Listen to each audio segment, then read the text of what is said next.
ये बात 22 दिसंबर 1970 की है। नाई जाति का एक व्यक्ति बिहार के मुख्यमंत्री पद की शपथ ले रहा था, लेकिन उसी समय बिहार के ही गांव में एक सामंत उसी मुख्यमंत्री के पिता को छड़ी से पीट रहा था, क्योंकि उसने उसकी हजामत नहीं बनाई थी। उस सामंत के मुताबिक नाई जाति के लोगों का काम सिर्फ हजामत बनाना ही होता है, लेकिन जब इस हजाम का बेटा बिहार के मुख्यमंत्री की शपथ ले रहा था तो उसके घर के सामने बधाई देने के लिए लोगों की भीड़ इकट्ठा हो गई और उसे एक सामंत की दाढ़ी मूछ बनाने के लिए पहुंचने में देरी हो गई। सामंत इस बात को जानता था कि सजाम का बेटा बिहार का नया सीएम बन चुका है, लेकिन उसने अपनी छड़ी उठाई और उसे पीटना शुरू कर दिया। जब इस बात का पता मुख्यमंत्री को चला तो वो अपने गांव पहुंचने का फैसला लेते हैं। उनके आने की सूचना मिलते ही पुलिस ने सामंत की कोठी को घेर लिया था। सभी को लग रहा था कि स्थानीय सामंत को गिरफ्तार कर लिया जाएगा।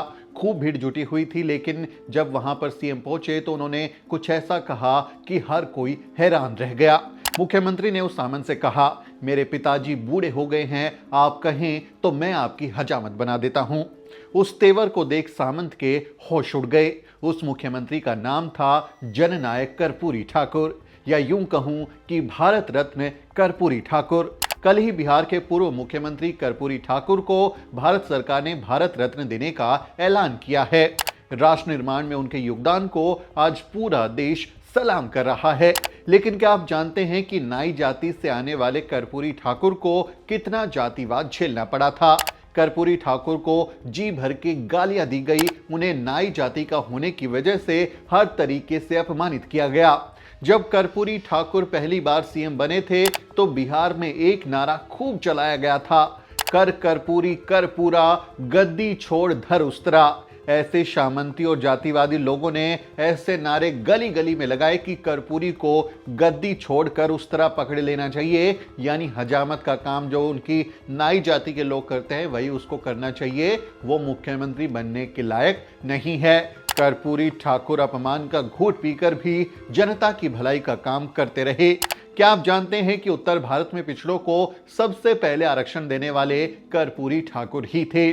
जी हां, जब उन्होंने मुंगेरी लाल कमीशन की सिफारिशों को लागू करते हुए बिहार में पिछड़े वर्ग के लिए आरक्षण लागू किया था, तब उनके घर की महिलाओं को गालियां दी गई थी। ये आरक्षण कहां से आई, कर्पूरिया की माई बियाई, इस तरह के नारे उनके घर की महिलाओं के बारे में बिहार की गलियों में गूंजा करते थे। आप अंदाजा लगाइए कि एक सिटिंग मुख्यमंत्री के घर की महिलाओं को गाली देने की हिम्मत ऐसे जातिवादियों में कहां से आई होगी? जाति का वायरस उनके दिमाग में कितना हावी होगा? कर्पूरी ठाकुर पूरी ईमानदारी से बतौर मुख्यमंत्री अपने हिस्से का काम करते रहे, लेकिन मनुवादियों ने उन्हें परेशान करने का कोई मौका नहीं छोड़ा।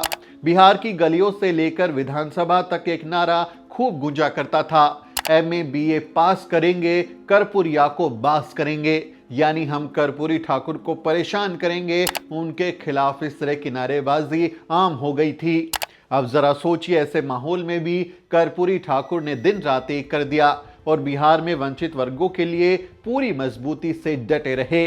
यहाँ एक बात और ध्यान देने वाली है कि बिहार में लालू यादव की सरकार को मीडिया ने जंगल राज वाली सरकार, भ्रष्टाचार वाली सरकार घोषित कर रखा है और तमाम मीडिया जो है उस बारे में माहौल भी बनाती है कि बिहार में जंगल राज आ गया है। लेकिन जब कर्पूरी ठाकुर बिहार के सीएम बने थे तब तो बिहार सरकार पर ऐसा कोई आरोप नहीं था और ना ही ऐसा माहौल बनाया हुआ था, लेकिन फिर भी जातिवादी कर्पूरी ठाकुर के खिलाफ जातिवादी टिप्पणियां करने से गुरेज नहीं करते थे, यानी कि उनके सोच में ही खोट है। वो हमेशा ऐसे लोगों पर कटाक्ष करते हैं, टिप्पणियां करते हैं जो कथित वंचित जातियों से आते हैं। हमारे देश में जातियां कैसे काम करती हैं, इससे आप इसका अंदाजा लगा सकते हैं। जब बिहार में कर्पूरी ठाकुर सीएम थे तब यूपी में राम नरेश यादव भी मुख्यमंत्री बने थे, यानी बिहार और यूपी में दोनों जगह ओबीसी मुख्यमंत्री थे। तब जातिवादियों ने एक नारा चलाया था, दिल्ली से चमड़ा भेजा संदेश, कर्पूरी बाल बनावे भैंस चरावे राम नरेश। यानी जो राम नरेश यूपी के उस समय यादव थे, वो राम नरेश यादव वो मुख्यमंत्री बने तो कहा गया कि वो भैंस चराएं और कर्पूरी ठाकुर बाल बनाएं, अपना उस्तरा उठा लें। इन नारों के जरिए इनको अपमानित करने की कोशिश की गई। इन नारों वाले पोस्टर्स लगाए जाते थे, गलियों में ये नारे गूंजते थे और जातिवादी लोग अक्सर पिछड़े वर्ग के इन वंचित मुख्यमंत्रियों को नीचा दिखाने के लिए कमेंट किया करते थे। बिहार में सामंतवाद कितना हावी था इसका अंदाजा तो आपको हो गया होगा कि खुद सीएम के पिता को सामंत ने छड़ी से पीटा था। उस समय बिहार में जातिवाद भी खूब हावी था। कथित ऊंची जातियां दलितों पर हमले किया करती थी। ऐसे वक्त में कर्पूरी ठाकुर ने दलितों को बंदूकों के लाइसेंस जारी करने का अहम फैसला लिया था। उन्होंने दलितों को हजारों बंदूकों के लाइसेंस जारी किए और उसका असर यह हुआ कि जिन इलाकों में दलितों पर हमले होते थे वहां जातीय हिंसा की घटनाओं में कमी आ गई। कर्पूरी ठाकुर बिहार में एक बार उप मुख्यमंत्री बने और 2 बार बिहार के मुख्यमंत्री रहे। दशकों तक वो विधायक भी रहे और विरोधी दल के नेता भी रहे। 1952 की पहली विधानसभा में चुनाव जीतने के बाद से वे 1984 की अपवाद को छोड़कर बिहार विधानसभा का चुनाव कभी नहीं हारे। यानी उनकी लोकप्रियता खूब थी, लोग उन्हें पसंद करते थे। राजनीति में इतना लंबा सफर बिताने के बाद भी जब वो मरे तो अपने परिवार को विरासत में देने के लिए एक मकान तक उनके नाम नहीं छोड़ा था। ना तो पटना में ही और ना ही उनके पैतृक गांव में उनके नाम 1 इंच भी जमीन थी, वो कुछ भी छोड़कर नहीं गए। उनकी ईमानदारी के कई किस्से आज भी बिहार में आपको सुनने को मिल जाएंगे। भारतीय सियासत में उनके जैसे नेता बहुत कम हुए हैं जिन्होंने पद पर रहते हुए, इतने बड़े बड़े पदों पर रहते हुए कि एक बार डिप्टी सीएम रहे, 2 बार सीएम रहे, तमाम अपनी जिंदगी के हिस्से में वो विधायक रहे, लेकिन उसके बावजूद वो कुछ संपत्ति के नाम पर नहीं जोड़ पाए। उनसे जुड़े कुछ किस्से हैं जो लोग बताते हैं कि जब कर्पूरी ठाकुर जब राज्य के मुख्यमंत्री थे तो उनके रिश्ते में उनके बहनों ही उनके पास नौकरी के लिए गए और कहा कि कहीं सिफारिश कर दो तो नौकरी लग जाएगी। उनकी बात सुनकर कर्पूरी ठाकुर गंभीर हो गए तथा उसके बाद अपनी जेब से 50 रुपए निकालकर उन्हें दिए और कहा, जाइए उस्तरा खरीद लीजिए और अपना पुश्तैनी धंधा शुरू कर दीजिए, मैं तो नौकरी नहीं दिला पाऊंगा। ये एक मुख्यमंत्री के शब्द थे। कर्पूरी ठाकुर जब पहली बार उप मुख्यमंत्री बने या फिर मुख्यमंत्री बने तो अपने बेटे रामनाथ ठाकुर को खत लिखना नहीं भूलते थे। वो खत लिखकर बताते थे।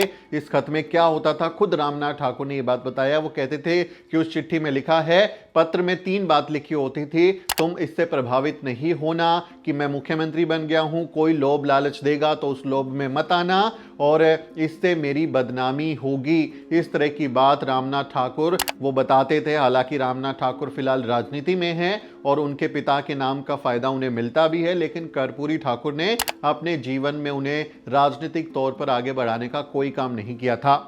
यूपी के कद्दावर नेता हेमवती नंदन बहुगुणा ने अपने संस्मरण में एक बार लिखा था, कर्पूरी ठाकुर की आर्थिक तंगी को देखते हुए देवीलाल ने पटना में अपने एक हरियाणवी मित्र से कहा था, कर्पूरी जी कभी आपसे 5-10 हजार रुपए मांगे तो आप उन्हें दे देना, वो मेरे ऊपर आपका कर्ज रहेगा। बाद में देवीलाल ने अपने मित्र से कई बार पूछा कि भाई क्या कर्पूरी ने कुछ मांगा है, कर्पूरी ठाकुर ने आपसे कोई रकम उधार ली है? हर बार मित्र का जवाब होता था, नहीं साहब, वे तो कुछ मांगते ही नहीं। उनकी जिंदगी का एक किस्सा है। कर्पूरी ठाकुर जब 10वीं पास करके आए तो उनके पिता उन्हें गांव के सामंत के पास ले गए ताकि वो उनकी आगे की पढ़ाई में कुछ मदद कर सके। जब कर्पूरी सामंत के पास पहुंचे और उन्होंने कहा कि साहब मैंने मैट्रिक पास कर ली है, तो सामंत ने कहा था, अच्छा आओ मेरे गोड़ दबाओ, यानी मेरे पैर दबाओ। बाद में जब यही बच्चा बिहार का मुख्यमंत्री बना तो उसने 10वीं तक की पढ़ाई को सबके लिए मुफ्त कर दिया। कर्पूरी ठाकुर यूं ही जननायक नहीं बन गए, उन्होंने आजीवन जनता की सेवा की और वंचित वर्गों को उनका हक दिलाया, लेकिन उनके बारे में कभी भी भारत के मीडिया ने अच्छी बातें नहीं छापी।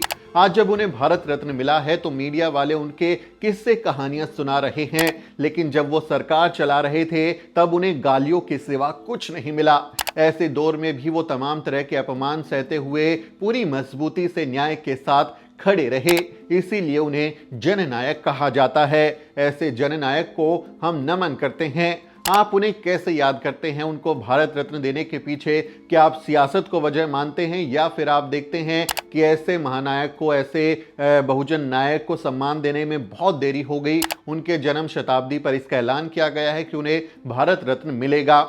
इस पर आपकी क्या राय है, कमेंट करके जरूर लिखें। आपसे अपील है कि वीडियो को शेयर करें और हमारे चैनल को सब्सक्राइब करना ना भूलें। वीडियो के अंत में आपसे एक छोटी सी अपील। साथियों, अगर आपको द न्यूज़ वीक का काम पसंद है और आप चाहते हैं कि हम यूं ही अम्बेडकरवादी पत्रकारिता करते रहें तो हमारी आर्थिक मदद जरूर करें। आप अपनी स्क्रीन पर दिखाई दे रहे इस क्यूआर कोड को स्कैन करें और न्यूज़पीक फाउंडेशन के खाते में अपनी दान की राशि भेजें। क्यूआर कोड के अलावा आप यूपीआई के जरिए भी मदद कर सकते हैं। आप हमारी यूपीआई आईडी newsbeak@yes बैंक पर भी मदद भेज सकते हैं। इसके अलावा आप हमारे अकाउंट में भी मदद भेज सकते हैं। खाते का नाम है न्यूज़पीक फाउंडेशन, अकाउंट नंबर है 02358800000640। IFSC कोड है YESB000235। बैंक का नाम यस बैंक है और ब्रांच है नेहरू पैलेस, दिल्ली। आप डोनेशन के एवज में इनकम टैक्स में भी छूट पा सकते हैं। डोनेशन की रसीद पाने के लिए ट्रांजैक्शन का स्क्रीनशॉट हमें भेजें। टाइप करें डोनेशन स्पेस आपका नाम और हमें 8595794224 पर व्हाट्सएप करें।